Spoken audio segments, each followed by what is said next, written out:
Breaking news. SLBC టన్నెల్లో జరిగిన ఘటన విషాదాంతమైంది. వారం రోజులుగా టన్నెల్లో చిక్కుకున్న 8 మంది కార్మికులు సజీవ సమాధి అయ్యారు.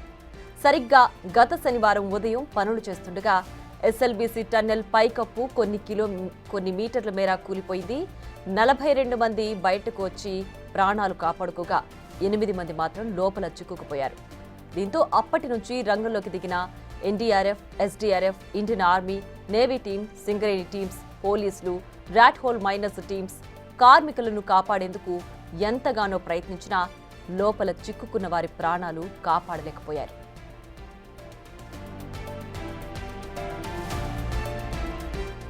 సరిగ్గా గత శనివారం రోజు ఘటన జరిగింది. అంటే ఆల్మోస్ట్ 8 రోజులు. ఈ వారం పాటు రెస్క్యూ టీమ్స్ కార్మికులను కాపాడేందుకు తీవ్రంగా ప్రయత్నించాయి. డే అండ్ నైట్ షిఫ్టుల వారీగా పనిచేశారు. ఎలాగైనా కార్మికులను కాపాడేందుకు విశ్వ ప్రయత్నాలు చేసింది కాంగ్రెస్ ప్రభుత్వం. ఇందుకోసం కావాల్సిన పరికరాలు, కొత్త మెషీన్లను తెప్పించి రెస్క్యూ చేశారు.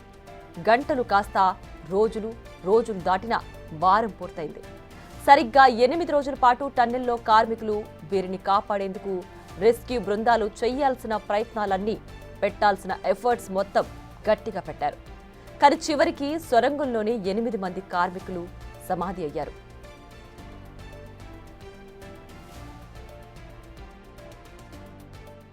జిల్లాలో 3.5 లక్షల ఎకరాలకు, వందల గ్రామాలకు తాగునీరు అందించేందుకు ఎస్ఎల్బీసీ టన్నెల్ ప్రాజెక్టు 2005లో వైఎస్ఆర్ హయాంలో ప్రారంభించారు.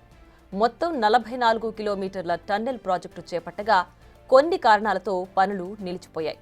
దాదాపు 35 కిలోమీటర్ల మేర టన్నెల్ పనులు పూర్తయ్యాయి. తెలంగాణ ప్రభుత్వం ఈ టన్నెల్ నిర్మాణం త్వరగా పూర్తి చేసి సాగునీరు, తాగునీరు అందించాలని పనులను వేగవంతం చేసింది. ఫిబ్రవరి 18న ఎస్ఎల్బీసీ టన్నెల్ పనులు తిరిగి చేపట్టగా ఫిబ్రవరి 22న ఉదయం 14వ కిలోమీటర్ దగ్గర పైకప్పు కూలిపోవడంతో విషాదం నెలకొంది. నాగర్ కర్నూలు జిల్లాలోని అమరాబాద్ మండలం దోమలపెంట సమీపంలో టన్నెల్ పైకప్పు కూలిపోయింది. టన్నెల్ పైకప్పు కూలిన టైంలో లోపల 50 మంది వరకు ఉండగా టన్నెల్ బోరింగ్ మెషిన్ కు యువతల వైపున ఉన్న 42 మంది ప్రాణభయంతో పరుగులు పెట్టారు. 3 కిలోమీటర్ల మేర పరిగెత్తిన తర్వాత లోకో ట్రైన్లో ప్రయాణించి టన్నెల్ నుంచి బయటకొచ్చేశారు. అయితే ఇక్కడే టన్నెల్ బోరింగ్ మెషిన్ కు అవతల వైపున చిక్కుకున్న వారు బురదలో చిక్కుకుపోయారు. దీంతో ఎస్డీఆర్ఎఫ్, ఎన్డీఆర్ఎఫ్, ఆర్మీ సిబ్బంది, సింగరేణి టీమ్స్, పోలీసులు, ఆఖరికి ర్యాట్ హోల్ మైనర్లను సైతం తెలంగాణ ప్రభుత్వం రంగంలోకి దించింది. వారం రోజుల నుంచి ఆపరేషన్ కొనసాగించినా ప్రయోజనం లేకపోయింది.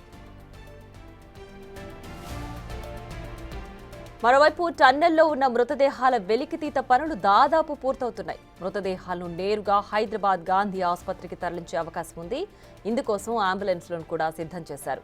దాదాపు 8 రోజులు కావడంతో మృతదేహాలు గుర్తుపట్టలేని విధంగా కుళ్లిపోయే అవకాశం ఉంటుంది.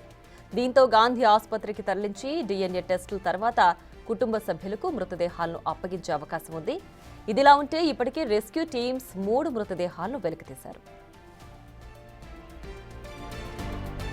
ఎస్ఎల్బీసీ టన్నెల్ దగ్గరకు జేపీ కంపెనీ చైర్మన్, అడ్మినిస్ట్రేషన్ ముఖ్యులు చేరుకున్నారు. మృతుల కుటుంబాలకు పరిహారం, ఇన్సూరెన్స్ విషయంలో స్పష్టత రానుంది. టెస్టుల తర్వాత మృతదేహాలను వారి స్వస్థలాలకు పంపేందుకు అంబులెన్స్లను కూడా అధికారులు సిద్ధం చేశారు. ఇటు మంత్రులు ఉత్తమ్ కుమార్ రెడ్డి, జూపల్లి కృష్ణారావు, తెలంగాణ సీఎస్ శాంతికుమారి టన్నెల్ దగ్గరకు చేరుకోనున్నారు. సహాయక బృందాల ఉన్నత అధికారులతో సమీక్ష నిర్వహించారు. వాళ్ళ మృతదేహాలు ఎక్కడెక్కడ ఉన్నామనేది కొంత ఐడెంటిఫై చేయడం జరిగింది. కొంత వాటిని వెలికి తీసి బయటికి తీసుకురావాలి. కాబట్టి దాంట్లో భాగంగానే నిన్న నైట్ నుంచి సీరియస్గా ఈ 12 డిపార్ట్మెంట్లు ఏవైతే ఉన్నాయో ఆ డిపార్ట్మెంట్లో ఉన్నటువంటి వాళ్ళందరూ కూడా ఒక 4 షిఫ్ట్లు, ఒక్కొక్క షిఫ్ట్కు 70 మంది చొప్పున దాదాపు 250 మంది వరకు ఈ రెస్క్యూ ఆపరేషన్లో పార్టిసిపేట్ చేస్తూ ఉన్నారు. త్వరితగతిన తీయాలనే ఆలోచన ఉంది. ఇప్పటికే 2 days 8th డే కాబట్టి ఇప్పటికే కొంత డీకంపోజ్ అయి ఉంటాయి బాడీస్.